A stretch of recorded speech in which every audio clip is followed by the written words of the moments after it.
Balut!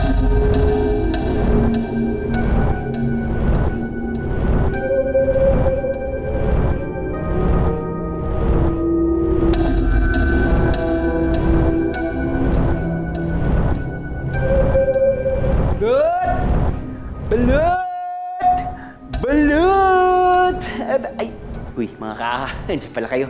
Pwede ba ako magtanong? Medyo naliligaw kasi ako eh. Sabi ng napagtanungan ko kanina, nandito raw ako sa bahay ng hati-hati at marami raw manananggal dito. Pero alam nyo, parang mababait naman sila. Pwede nga nila eh, noong unang panahon daw dito sa bahay na ito, malayang naninirahan ng mga manananggal kasama ng mga tao. Bukod sa halos puro manananggal na lang daw ang nandito, nababalot na rin ng dilim ang lugar. Mga bata, nagtataka siguro kayo kung anong feeling makakita ng araw o madampian ng init ng sinag nito, no? Kwento sa akin ng lolo ko, si Lolo Gimo, kilala niyo? Sabi niya sa akin, nararanasan pa raw nila yun nun. Siya si Alice, isa sa mga new generation ng manananggal dito sa bayan ng hati-hati. Kung makakakwentuhan niyo siya, malamang ikukwento niya rin si Lolo Gimo at kung paano ang mga tulad nilang manananggal ngayon ay hindi na nasisilayan ang liwanag ng araw. Ayan! Ayun! Ayan si Alice! Si Alice, siya yung napagtanong ako kanina. Naku, napakabait na tao. Batang manananggal. Ganito. Ako na lang magkukwento sa inyo yung mga sinabi sa akin kanina. Masaya raw ang mga manananggal noon dahil nasisilayan nila ang haring araw. Nakakaramdam sila ng masarap na init nito. Nakikita nila ang ganda ng paligid. At kasabay nito, nakakahalubilo at natutulungan nila ang mga taga-bayan ng hati-hati. Pero ang pinakamahalaga sa lahat, ang sikat ng araw, nakapagbibigay ng lakas sa mataas na puno ng mana, na siyang nagbibigay ng enerhiya sa mga manananggal. Pero isang umaga, biglang nagdilim ang paligid.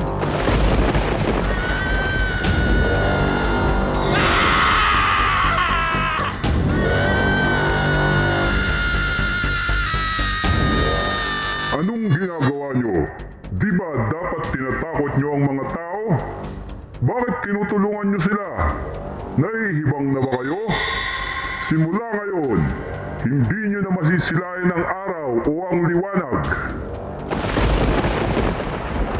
Isinumpa ni Haring Dilim ang mga manananggal, kaya naman nabubuhay na lang sila sa dilim hanggang sa present time. Ngayon, tuwing sisilip na ang araw, isa-isa nang naglalaho ang mga manananggal sa bayan ng hati-hati.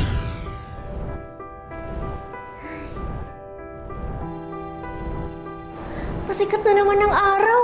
Goodbye na naman tayo dito niyan.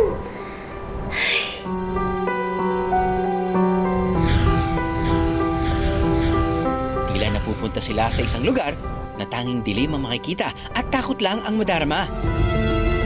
Pero Ate Alice, bakit hindi na tayo humingi ng tawad kay Haring Dilim? Oo nga, nanghihina na tayong mga manananggal. Dahil paubos na rin ang enerhiya ng puno ng mana. Ni wala rin kasing nagtangka ni isa nakausapin si Haring Dilim.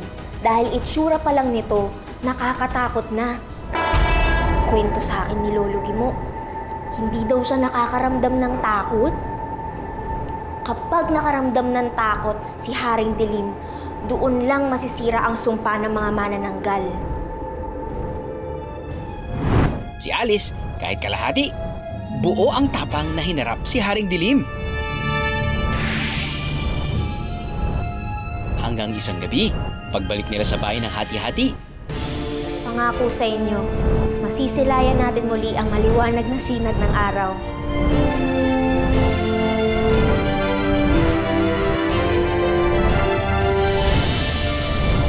Haring Dilim, pwede po ba kayo magpakita sa akin?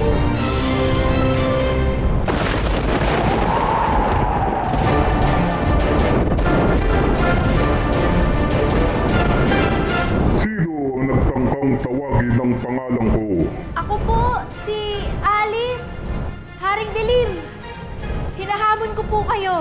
Kapag natakot ko kayo o naparamdam ko sa inyo ang takot, ipangako nyo na puputulin nyo ang sumpa sa aming mga manananggal para makabalik na kami sa liwanag. Nahihibang ka na ba, manananggal? Ni minsan, hindi pa ako nakaramdam ng takot. Ako pa talaga ang hinamon mo? Pagbibigyan kita, pero sa isang kondisyon. Kapag hindi ako natakot sa iyo, bago sumapit ang umaga, tatanggalan kita ng pakpak.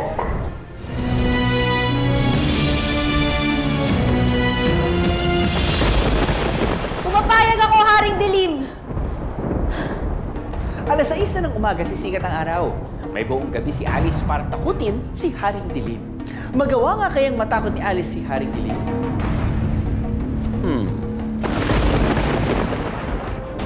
Habang nasa itaas, umisip ng paraan si Alice para matakot niya si Haring Dilim.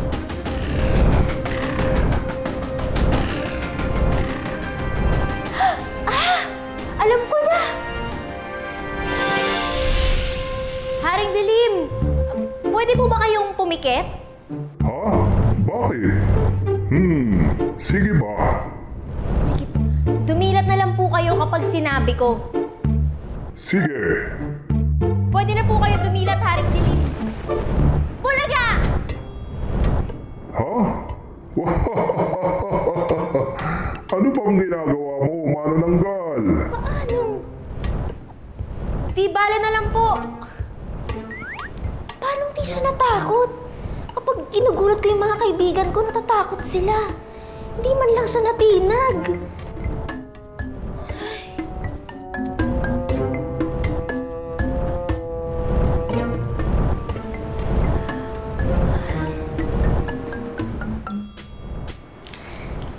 Dito siguro matatakot na siya.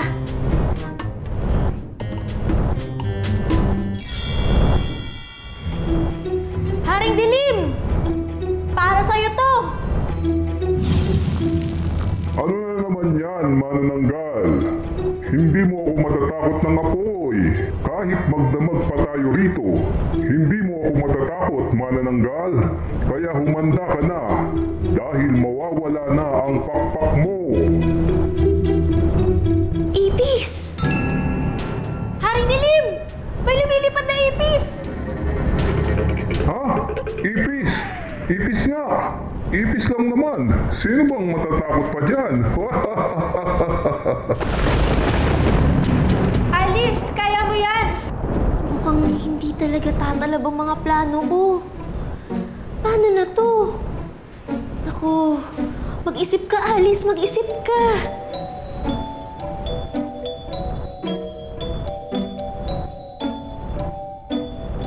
Hanggang may naalala si Alice na kwento ng lolo Gimo niya. Ayon sa mga kwento ng mga ninuno natin, hindi pa raw nakikita ni Haring Dilim ang sarili niya. Alam ko na! Naku, Alice! Ano naman kayang plano mo? Lapit na mag-umaga. Sa himpapawid, naghanap si Alice ng malalaking dahon ng gabi. Natanaw din niyang malapit na ang bukang liwayway.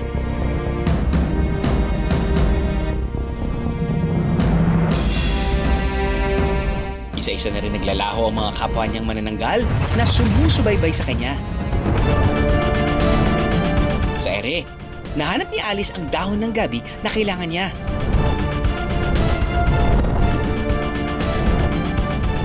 Pinuno niya ang dahon ng gabi ng mga patak ng tubig.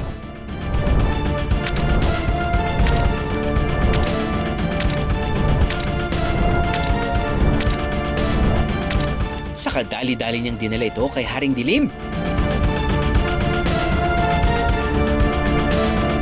Haring Dilim! Pwede po ba kayong tumingin sa hawak ko? Ano na naman, manananggal? Isa-isa na kayong naglalaho. Dali na po, Haring Dilim! Sige na po!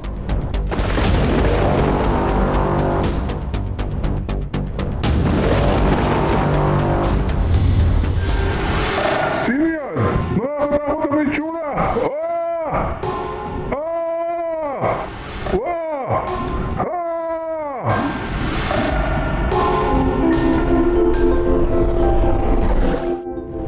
Napapikit na rin si Alice sa pag-aakalang lumampas na siya sa tamang oras para gawin ang hamon kay Haring Dilim.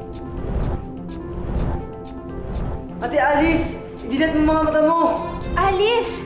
Nagawa mo! Natakot mo si Haring Dilim! Sa pagdilit ni Alice, hindi na dilim ang nakita niya kundi liwanag. Nagawa ko!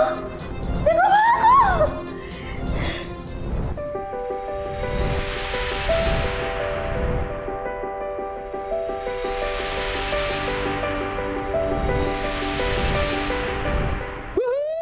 Galing mo talaga, Alice. Natanggal mo ang sumpa. Ikaw ang manananggal ng sumpa.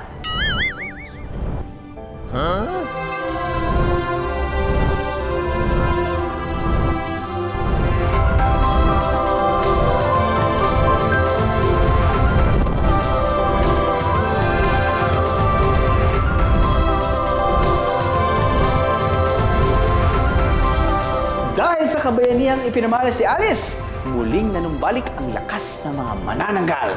Wala nang Haring Dilim na magdidikta sa kanila kung anong gagawin nila. Patuloy na pinaghatian ng mga tao at manananggal ang ganda at yaman ng kanilang bayan. Buo ang kanilang pagkakaisa at pagtutulungan.